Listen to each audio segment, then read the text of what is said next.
सदन में बाबा साहब भीमराव अंबेडकर पर अभद्र टिप्पणी को लेकर गृह मंत्री अमित शाह के विरोध में कांग्रेस पार्टी के कार्यकर्ता व पदाधिकारियों ने डीएम कार्यालय पहुंचकर जमकर प्रदर्शन किया। राष्ट्रपति के नाम सौंपा ज्ञापन। नमस्कार, आप देख रहे हैं इंडिया स्टार न्यूज टीवी ज्ञान सिंह के साथ। जनपद मैनपुरी में बीते 17 दिसंबर को सदन के दौरान बाबा भीमराव अंबेडकर पर देश के गृह मंत्री अमित शाह द्वारा दी गई अभद्र टिप्पणी को लेकर सियासत तेज हो गई है, जिसको लेकर आज पूरे प्रदेश के साथ साथ जनपद मैनपुरी में कांग्रेस पार्टी के कार्यकर्ताओं ने कांग्रेस पार्टी के बैनर तले जेल चौराहे स्थित अंबेडकर मूर्ति से लेकर कलेक्ट्रेट तक जुलूस निकालते हुए कलेक्ट्रेट परिसर पर जमकर प्रदर्शन किया और गृह मंत्री द्वारा अभद्र टिप्पणी को लेकर माफी मांगने एवं पद से इस्तीफा देने की मांग करते हुए महामहिम राष्ट्रपति के नाम ज्ञापन सौंपा। इस संबंध में इंडिया स्टार न्यूज टीवी से संवाददाता सच्चिदानंद ने मंडल प्रभारी विक्रम सिंह, आगरा जिलाध्यक्ष मनीष सागर से खास बातचीत की। क्या कहते हुए नजर आए, देखें खास रिपोर्ट। हम लोग उत्तर प्रदेश कांग्रेस कमेटी के आह्वान पर हम लोग सभी जिला शहर कांग्रेस कमेटी के कार्यकर्ता जेल चौराहे पे बाबा साहब की प्रतिमा से एकत्रित हुए हैं और वहां से पैदल मार्च निकाला जिला अधिकारी महोदय के कार्यालय पर आए हैं। हम लोगों की यही मांग है कि भाजपा के बड़े नेता गृह मंत्री जी अमित शाह, जो उन्होंने बाबा साहब के लिए जो गलत टिप्पणी की है उसके लिए वो माफी मांगे और अपने पद से तत्काल इस्तीफा दें। जय कांग्रेस। अमित शाह ने जो बाबा साहब की आलोचना की है और हम उनका निंदा करते हैं। आज कांग्रेस पार्टी पूरे भारत में अमित शाह के विरोध में वो इस्तीफा दें या अपनी बात को वापस लें। अगर नहीं करती है तो हम लोग उनका विरोध कर रहे हैं। पूरे भारत में कांग्रेस पार्टी आज ये भाजपा की जो सरकार है जो हमेशा दलित विरोधी रही, हमेशा दलितों का अपमान किया। आज जो इनके दिल में भावना थी वो जबान में आ गई।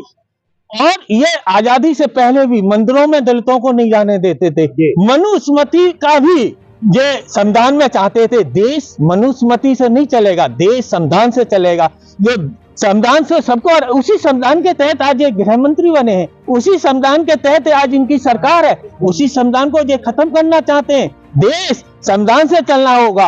अगर ये संविधान को खत्म करना चाहते हैं, इनके दिन नीचे की ओर आए, जनता इन्हें नीचे गद्दी से उतार देगी और इन्हें बाबा साहब के जो खिलाफ इन्होंने बात रखी है उसे माफी मांगे या अपने पद से इस्तीफा दें। कांग्रेस इनकी निंदा करती है, पुरजोर से निंदा करती है।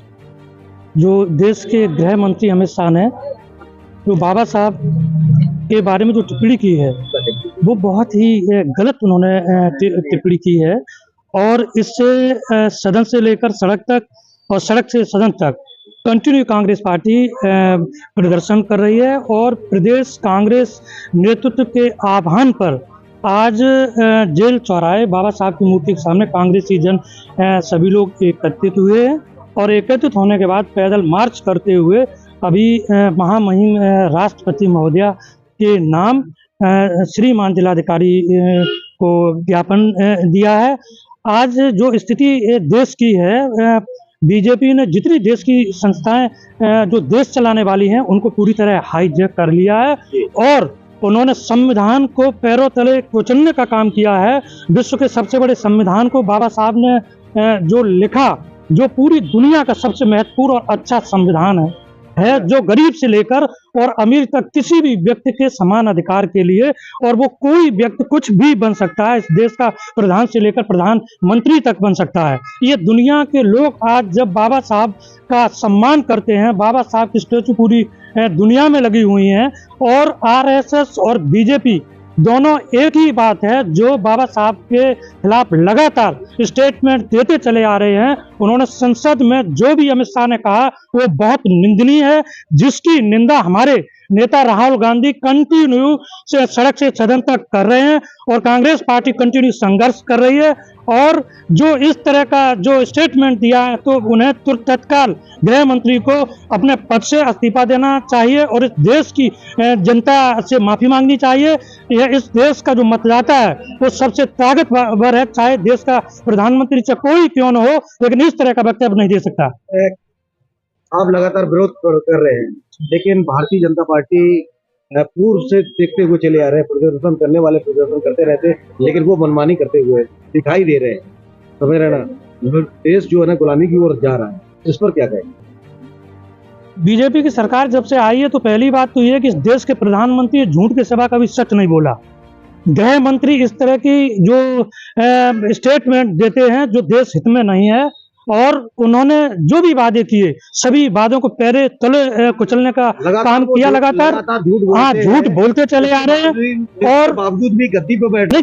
जनता जब झूठ बोल रहे हैं और जो देश की जो संस्थाएं हैं उनको हाईजैक उन्होंने किया है, और यहाँ तक कि जो चुनाव आयोग देश का है तो उस पर भी कई टीका टिप्पणी कंटिन्यू चली आ रही है, जो निष्पक्ष चुनाव कराने में बिल्कुल असफल है चुनाव आयोग। तो ऐसी स्थिति में आप देख रहे हो जब कानून की व्यवस्था, संविधान की व्यवस्था, और जब बीजेपी आरएसएस मानने को बिल्कुल तैयार नहीं है, मान नहीं रही है। चुनाव हो रहा है जी, मतलब आप लगातार जो है चुनाव आयोग पे भी आरोप लगा रहे हैं, तो किस तरह से चुनाव होने चाहिए?